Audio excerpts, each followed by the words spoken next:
আজ সারা দেশে লক্ষ লক্ষ বেকার, প্রায় কোটির কাছাকাছি শিক্ষিত, অল্প শিক্ষিত, অজ্ঞ শিক্ষিত, যেভাবেই বলি, বেকারদের কর্মসংস্থান। আমাদের কাছে আজকে মূল লক্ষ্য হলো খাল কাটার মাধ্যমে শহীদ রাষ্ট্রপতি জিয়াউর রহমানের খাল কাটা কর্মসূচি আবার শুরু করা এবং তার মাধ্যমে কৃষকের সেচের পানির ব্যবস্থা করা, তার মাধ্যমে শুকিয়ে যাওয়া খাল বিল যেগুলো আছে সেগুলোর মধ্যে আবার পানির প্রবাহ তৈরি করা। আমাদের লক্ষ্য হচ্ছে এই দেশের শিক্ষা ব্যবস্থাকে, দেশের যে আগামী ভবিষ্যৎ, আগামী প্রজন্ম, তাদের শিক্ষাকে কিভাবে, তাদের কাছে শিক্ষার সুযোগ পৌঁছে দেওয়া যায়, কিভাবে শিক্ষা ব্যবস্থাকে দৃঢ়ভাবে গড়ে তোলা যায়। প্রিয় সহকর্মীবৃন্দ, আমাদের লক্ষ্য হচ্ছে কিভাবে দেশে উৎপাদন বাড়ানো সক্ষম হয়। আমাদের লক্ষ্য হচ্ছে কিভাবে দেশে নারীদের কর্মসংস্থান, একই সাথে নারীদের ক্ষমতায়ন করা সম্ভব হয়, ক্ষমতায়ন বৃদ্ধি করা সম্ভব হয়, সেটি হচ্ছে আমাদের লক্ষ্য। প্রিয় সহকর্মীবৃন্দ, আমাদের লক্ষ্য হচ্ছে এই দেশের মানুষের স্বাস্থ্যের ব্যবস্থা কিভাবে উন্নত করা যায়, যাতে এই দেশের মানুষকে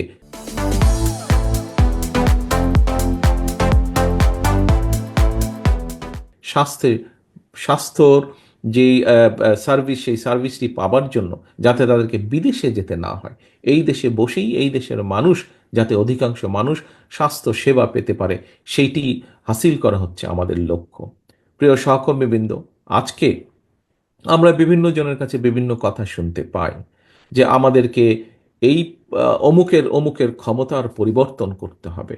হ্যাঁ, ক্ষমতার ভারসাম্য করতে হবে। হ্যাঁ, সেটি হয়তো প্রয়োজন। আমরা শুনতে পাই যে বিভিন্ন আমাদেরকে বিভিন্ন রাজনীতির গুণগত পরিবর্তন করতে হবে। অবশ্যই গুণগত পরিবর্তন আমাদেরকে করতে হবে। আমি যারা গুণগত পরিবর্তনের কথা বলেন তাদেরকে আমি বলবো, আজকে যশোর জেলা বিএনপির সম্মেলনে আসুন এবং এই সম্মেলন দেখে নিশ্চয়ই আপনারা বুঝতে সক্ষম হবেন যে রাজনীতির যে গুণগত পরিবর্তন, সেই পরিবর্তন যশোর জেলা বিএনপি সহ বাংলাদেশ জাতীয়তাবাদের দলের বিভিন্ন বিভিন্ন ইউনিটে এই পরিবর্তন আনার সবচেয়ে যে উদ্যোগ, সেটি বিএনপি গ্রহণ করেছে। নিশ্চয়ই আপনারা দেখেছেন, নিশ্চয়ই আপনারা দেখেছেন, বিএনপি একটি বিশাল দল। সমগ্র বাংলাদেশের মানুষ জানে বিএনপি একটি বিশাল দল। স্বৈরাচার সরকারের সময় যে খুনি স্বৈরাচার যারা পালিয়ে গেছে এই দেশ থেকে, তাদের সময়ে বিএনপির লক্ষ লক্ষ নেতাকর্মীর নামে মিথ্যে গায়েবী মামলা দেওয়া হয়েছিল।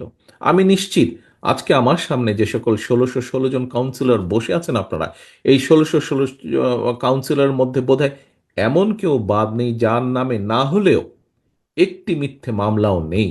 নিশ্চয়ই এখানে উপস্থিত প্রায় প্রতিটি মানুষের নামে মিথ্যে মামলা, এই যে প্রায় সকলেই আপনারা হাত তুলেছেন, মিথ্যে মামলার সাক্ষী আপনারা বহন করে বেড়াচ্ছেন।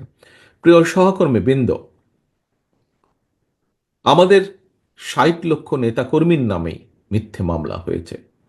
পৃথিবীতে বহু দেশ আছে যাদের জনসংখ্যাই ৬০ লক্ষের কম। এত বিশাল একটি দলে এর বাইরেও আমাদের আরো লক্ষ লক্ষ নেতাকর্মী রয়ে গিয়েছে।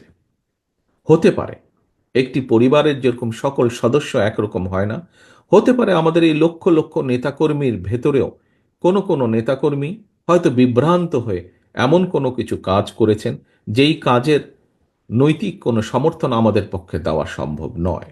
এবং যেহেতু আমাদের পক্ষে দেওয়া সম্ভব নয়, সেজন্যই আমরা আমাদের নৈতিক অবস্থান থেকে, দলীয় দলীয় অবস্থান থেকে আমরা সেই সকল নেতাকর্মীর বিরুদ্ধে ব্যবস্থা গ্রহণ করেছি।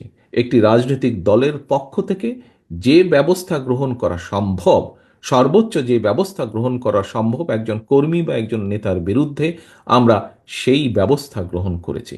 কারণ আমাদের রাজনীতির অন্যতম একটি মূল স্লোগান বা মূল লক্ষ্য হচ্ছে জনগণের সম্মতিতে থাকা, অর্থাৎ জনগণের সমর্থন থাকে এমন অবস্থানে থাকা, জনগণের সমর্থন থাকে না এমন কোনো কাজ না করা, এমন কোনো অবস্থানে না থাকা।